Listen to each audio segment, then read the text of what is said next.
સૌપ્રથમ મિત્રો તમારે ગૂગલ ક્રોમ ઓપન કરવાનું છે અને અહીંયા આગળ સર્ચ બારમાં તમારે સર્ચ કરવાનું છે EHRMS ગુજરાત। એના પર તમે જેવી ક્લિક કરશો એટલે આ રીતે ફર્સ્ટમાં એક લિંક તમને જોવા મળશે। અહીંયા આગળ તમારે ક્લિક કરવાની છે। ફર્સ્ટમાં જે લિંક આપેલી હતી એના પર તમે ક્લિક કરશો એટલે આ રીતે એક EHRMS ગુજરાતનું એક ડેશબોર્ડ તમારી સામે આવી જશે। અહીંયા આગળ હોમ અને રિક્વાયરમેન્ટના બે ઓપ્શન આપેલા છે, તો તમારે અહીંયા આગળ રિક્વાયરમેન્ટ ઓપ્શન છે એના પર ક્લિક કરવાની છે। એના પર ક્લિક કરશો એટલે અહીંયા આગળ બીજા પણ ઓપ્શન શો થશે, તો તમારે ફર્સ્ટમાં જે એપ્લાયનો ઓપ્શન આપેલો છે એના પર ક્લિક કરવાની છે। એપ્લાય પર ક્લિક કરશો એટલે આ રીતે એક ફરીથી નવું ડેશબોર્ડ તમારી સામે આવી જશે। અહીંયા આગળ જાહેરાતનું નામ, અરજી કરો, જાહેરાત, સૂચના, જગ્યાની વિગત અને વધારાની વિગત, આ રીતે અહીંયા ઓપ્શન આપેલા છે। આ જે ઓપ્શન આપેલા છે જે તે તમારા જિલ્લાઓની અંદર જે તમારા જિલ્લા અહીંયા આગળ શો થાય છે એ જિલ્લાની અંદર તમે તમારું જે ફોર્મ છે એ ભરી શકો છો, અને જે તમારો જિલ્લો છે એની આગળ જ અહીંયા એપ્લાયનો ઓપ્શન આપેલો હશે, એના પર તમારે ક્લિક કરવાની રહેશે।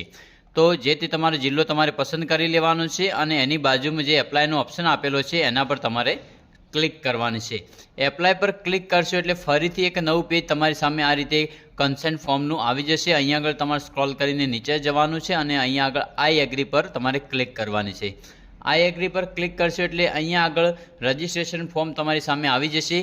સ્ટેપ નંબર 1 રજિસ્ટ્રેશન, બીજો જે સ્ટેપ છે ઉમેદવારની માહિતી ભરો, અને ત્રીજો સ્ટેપ છે અભ્યાસની માહિતી ભરો, અને ચોથો સ્ટેપ છે એ ડોક્યુમેન્ટ અપલોડ કરવાનો છે। એટલે અહીંયા આગળ ફર્સ્ટમાં જે રજિસ્ટ્રેશનનું જે ઓપ્શન છે અહીંયા આગળ નીચે જે જાહેરાત આંગણવાડી કાર્યકર તેડાગર માટેની જે જાહેરાત 2025ની અંદર જે હાલની અંદર કરવામાં આવી છે એનું જે આ ફોર્મ છે એને કઈ રીતે તમારે ભરવું, તો ફર્સ્ટમાં મિત્રો અહીંયા જિલ્લો પસંદ કરવાનો છે। તમારે તમારો જે તે જિલ્લો છે તમારે અહીંયા આગળ પસંદ કરી લેવાનો છે। તો તમારે તમારો તાલુકો પસંદ કરવાનો છે, અને તાલુકો પસંદ કર્યા પછી મિત્રો અહીંયા આગળ ગામ અને શહેરના બે ઓપ્શન આપેલા છે। એટલે જો તમે ગામમાં રહેતા હોય તો ગામનો ઓપ્શન સિલેક્ટ કરવાનો છે, અથવા શહેરમાં રહેતા હોય તો શહેરનો ઓપ્શન સિલેક્ટ કરવાનો છે। પછી અહીંયા આગળ ગામ શહેર પસંદ કરો, એના પર ક્લિક કરી અને તમારું જે ગામ કે જે શહેર છે એને તમારે અહીંયા આગળ સિલેક્ટ કરી લેવાનું છે। પછી અહીંયા આગળ આંગણવાડી, તો આંગણવાડી પસંદ કરો, એની અંદર પણ બીજા કોઈ ઓપ્શન આવે તો તમારે તમારી રીતે આંગણવાડી સિલેક્ટ કરી લેવાની છે। એટલું કર્યા પછી મિત્રો ઉમેદવારનું નામ અંગ્રેજીમાં, તો તમારે અહીંયા આગળ જે ઉમેદવારનું નામ છે એ અહીંયા આગળ અંગ્રેજીમાં લખી લેવાનું છે, અને પછી ઉમેદવારનું નામ ગુજરાતીમાં, તો અહીંયા આગળ તમારે ઉમેદવારનું નામ જે આધાર કાર્ડ પ્રમાણે આપેલું છે ગુજરાતીની અંદર તે અહીંયા આગળ તમારે લખવાનું છે। પછી અહીંયા આગળ જાતિ, તો અહીંયા આગળ સ્ત્રીનો ઓપ્શન સિલેક્ટ કરવાનો છે। પછી જગ્યા પસંદ કરો, એના પર ક્લિક કરવાની છે, અને અહીંયા આગળ આંગણવાડી કાર્યકર પણ બીજું કોઈ પણ જે ઓપ્શન હોય તે તમારી રીતે તમારે સિલેક્ટ કરવાનું છે। તો હું અહીંયા આગળ આંગણવાડી કાર્યકર સિલેક્ટ કરું છું। પછી અહીંયા આગળ મોબાઈલ નંબરનો ઓપ્શન આપેલો છે, અહીંયા આગળ તમારો જે મોબાઈલ નંબર છે એ તમારે અહીંયા આગળ નાખી દેવાનો છે, અને મોબાઈલ નંબર નાખ્યા પછી અહીંયા જે કેપ્ચર આપેલો છે એ કેપ્ચર તમારે આ બોક્સની અંદર તમારે ટાઈપ કરી દેવાનું છે, અને કેપ્ચર ટાઈપ કર્યા પછી મિત્રો તમારે સેન્ડ ઓટીપી પર ક્લિક કરવાની છે। જે તમારા મોબાઈલમાં ઓટીપી આવ્યો છે આ જે બોક્સ આપેલું છે અહીંયા આગળ તમારે એનો નાખી દેવાનો છે। નાખ્યા પછી જે કેપ્ચર આપેલો છે એ કેપ્ચર તમારે આ બોક્સની અંદર નાખી દેવાનો છે। કેપ્ચર નાખ્યા પછી મિત્રો તમારે સબમિટ એન્ડ નેક્સ્ટ પર તમારે ક્લિક કરવાની છે। એના પર તમે ક્લિક કરશો એટલે અહીંયા આગળ EHRMS પોર્ટલ પર તમારી અરજીનો નંબર, અહીંયા આગળ તમારો જે અરજી નંબર છે એ શો થશે। પછી હવે ઉમેદવારની માહિતી ભરો, એની નીચે જે ઉમેદવારની માહિતી ભરવાની છે એ નેક્સ્ટ પેજ જે છે એ તમારી સામે શો થશે, તો અહીંયા આગળ તમારે ઓકે પર ક્લિક કરવાની છે। જેવી ઓકે પર ક્લિક કરશો એટલે આ રીતે બીજું જે પેજ છે ઉમેદવારની માહિતી ભરો એનું પેજ અહીંયા આગળ તમારી સામે શો થઈ જશે। તમારો જિલ્લો, તાલુકો, ગામ કે શહેર અને આંગણવાડી એ ઓટોમેટિક અહીંયા સિલેક્ટ થઈ જશે। પછી એના પછી જે ઉમેદવારનું નામ SSCના નામ પ્રમાણપત્રક મુજબ, તો અહીંયા આગળ જે તમારા 10મા ધોરણનું જે LC છે એની અંદર જે તમારું નામ લખેલું છે એ નામ અહીંયા તમારે લખવાનું છે। પછી અહીંયા આગળ પિતા કે પતિનું નામ તમારે અહીંયા આગળ લખવાનું છે। પછી છેલ્લે તમારે અહીંયા અટક લખવાની છે। આ બધું તમારે અંગ્રેજીની અંદર લખવાનું છે। પછી બીજું જે ઓપ્શન છે ગુજરાતીમાં નામ, તો ઉમેદવારનું જે તમે ઉપર નામ લખ્યું છે એ નામ અહીંયા આગળ પણ તમારે લખવાનું છે, પણ તમારે અહીંયા આગળ ગુજરાતીમાં લખવાનું છે। પછી અહીંયા આગળ પિતા અને પતિનું નામ પણ ગુજરાતીમાં, અને અટક છેલ્લે છે એ પણ તમારે ગુજરાતીમાં લખવાની છે। એટલું કર્યા પછી અહીંયા જન્મ તારીખ છે તો તમારે તમારી જે તે જન્મ તારીખ છે એ તમારે અહીંયા આગળ સિલેક્ટ કરી લેવાની છે. અને જન્મ તારીખ સિલેક્ટ કર્યા પછી મિત્રો જે તે તમારો અહીંયા આગળ રાષ્ટ્રીયતાની અંદર તમારે ભારતીય અને અન્ય તો તમારે ભારતીય સિલેક્ટ કરવાનું છે. ભારતીય સિલેક્ટ કર્યા પછી વૈવાહિક સ્થિતિ તો તમારે અહીંયા આગળ પરિણીત, અપરિણીત, વિધવા અથવા છૂટાછેડા. તો અહીંયા આગળ 4 ઓપ્શન છે. તમે જે તે તમને અહીંયા આગળ જે તમારે સિલેક્ટ કરવું હોય, પરિણીત હોય તો આ ઓપ્શન સિલેક્ટ કરી છો, અપરિણીત હોય તો પણ આ ઓપ્શન સિલેક્ટ કરી શકો છો, વિધવા હોય તો આ ઓપ્શન સિલેક્ટ કરી શકો છો. અને જો વિધવા હોય તો તમારે અહીંયા આગળ વિધવાનું પ્રમાણપત્ર નંબર અને એની તારીખ નાખવાની રહેશે. અને અહીંયા આગળ છૂટાછેડાનો ઓપ્શન છે, છૂટાછેડા લીધેલા હોય તો એ પણ ઓપ્શન સિલેક્ટ કરી શકો છો.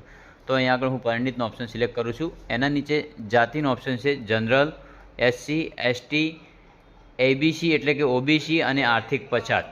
જે તે તમારી કાસ્ટ એટલે કે જે જાતિ છે એ તમારે અહીંયા સિલેક્ટ કરવાની છે. તો હું અહીંયા આગળ ABC એટલે કે OBC સિલેક્ટ કરું છું. એ સિલેક્ટ કર્યા પછી અહીંયા આગળ જાતિનો પ્રમાણપત્ર નંબર તમારે નાખવાનો છે. અને પછી અહીંયા આગળ જે જાતિના પ્રમાણપત્રની જે તારીખ છે એ તારીખ તમારે અહીંયા આગળ સિલેક્ટ કરવાની છે. એટલું કરીને તમારે સ્ક્રોલ કરીને નીચે જવાનું છે.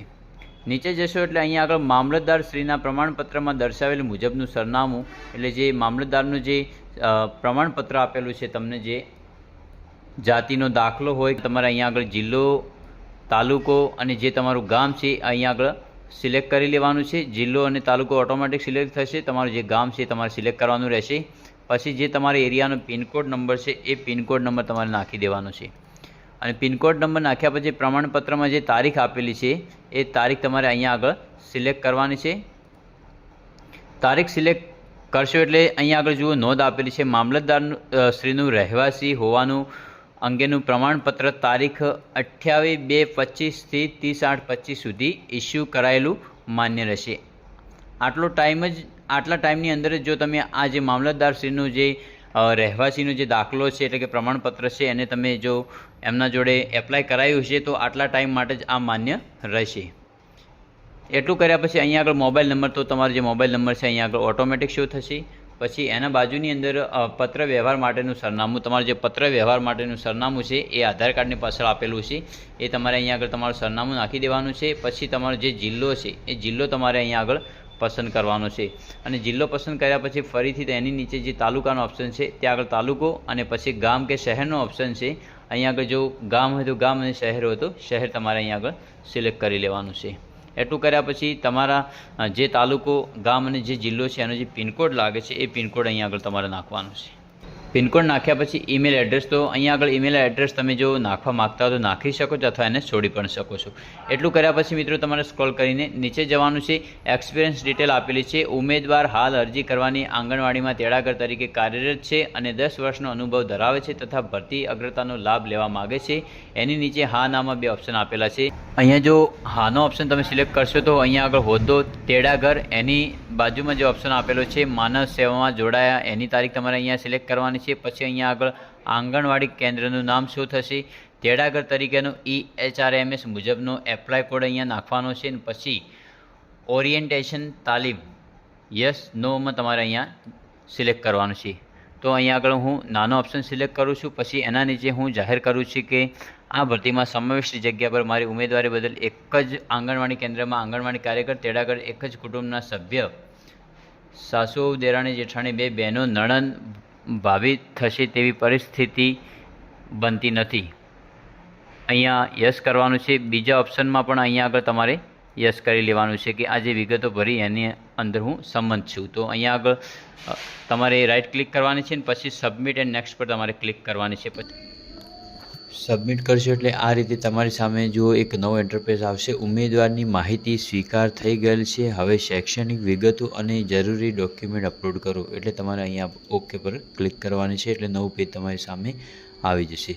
જુઓ આ રીતે અહીંયા આગળ મિત્રો જો ધોરણ 12 અથવા ધોરણ 10 પછી જો AICTE માન્ય હોય, માન્ય કોઈ પણ ઓછામાં ઓછો 2 કે વધુ વર્ષનો ડિપ્લોમા કોર્સ, એટલે અહીંયા આગળ ધોરણ 12 પાસ છે તો ગુણ, માર્ક્સનો પ્રકાર, તો અહીંયા આગળ તમે ગુણ અને ટકાવારી અહીંયા તમે સિલેક્ટ કરી શકો છો. જો ગુણ કરો તો અહીંયા આગળ મેળવેલ ગુણ એની અંદર તમારે ગુણ દર્શાવવાના છે. પછી અહીંયા આગળ જે એની જે કુલ ગુણ છે કુલ ગુણ અહીંયા દર્શાવવાના છે. પછી પરીક્ષા બોર્ડ જે તે જગ્યાનું છે એ દર્શાવવાનું છે. કયા વર્ષમાં તમારો એક્ઝામ હતો 12 પાસનો એ અહીંયા દર્શાવવાનું છે. પ્રયત્ન કેટલી વાર કર્યા છે, 2 વાર કેટલા ટ્રાય કર્યા છે એ દર્શાવવાનું છે. પછી તમારું જે રાજ્ય છે એ અહીંયા આવશે અને એના અથવામાં અહીંયા આપેલું છે ધોરણ 10 પછીનું.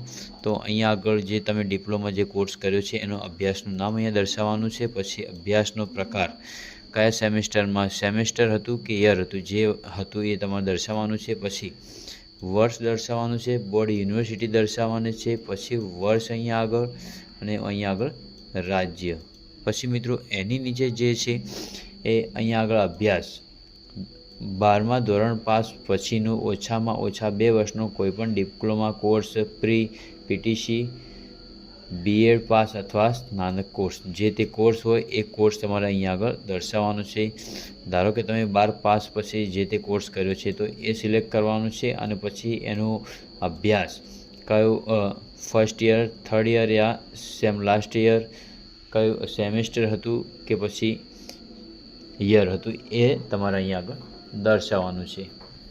પછી અહીંયા આગળ વર્ષ સંખ્યા, બોર્ડ યુનિવર્સિટી કઈ હતી, કયું વર્ષ હતું અને જે રાજ્ય છે અહીંયા આગળ તમારે સિલેક્ટ કરવાનું છે. એટલું કર્યા પછી અનુસ્નાતક અહીંયા આગળ જો અધૂરા, અપૂર્ણ, ખોટા કોર્સની વિગતો હશે તો લઘુત્તમ લાયકાત ધ્યાને લેવાશે નહીં. આ તમારે ખાસ ધ્યાન રાખવાનું છે. અહીંયા આગળ તમારા અભ્યાસનું નામ અહીંયા આગળ લખવાનું છે. પછી અભ્યાસનો પ્રકાર સેમેસ્ટર હતું, યર હતું, 1 year with same, 2 year with same કે સેમ વિથ લાસ્ટ યર જે તે હતું એ અહીંયા આગળ તમારે સિલેક્ટ કરવાનું છે. પછી અહીંયા આગળ વર્ષ સંખ્યા, બોર્ડ યુનિવર્સિટી કઈ હતી, કયું વર્ષ હતું અને કયું રાજ્ય છે એ દર્શાવવાનું છે. પછી તમારે સબમિટ પર ક્લિક કરવાની છે. સબમિટ કરશો એટલે ચોથા સ્ટેપમાં અહીંયા તમારે ફર્સ્ટમાં તમારો જે ફોટો છે એ અપલોડ કરવાનો છે અને ફોટો અપલોડ કર્યા પછી જે તે તમારા મિત્રો ડોક્યુમેન્ટ છે એ અહીંયા આગળ તમારા ડોક્યુમેન્ટ અપલોડ કરવાના રહેશે અને ડોક્યુમેન્ટ અપલોડ કરી અને તમારે સબમિટ કરવાનું છે. અને કોઈ સુધારો કરવો હોય તો તમે એની અંદર જઈને સુધારો પણ કરી શકો છો. તો મિત્રો આ રીતે તમે તમારું ફોર્મને ભરી શકો છો. વિડીયોમાં આટલું જ. મળીએ બીજા વિડીયોમાં. ત્યાં સુધી જય હિન્દ, જય ભારત.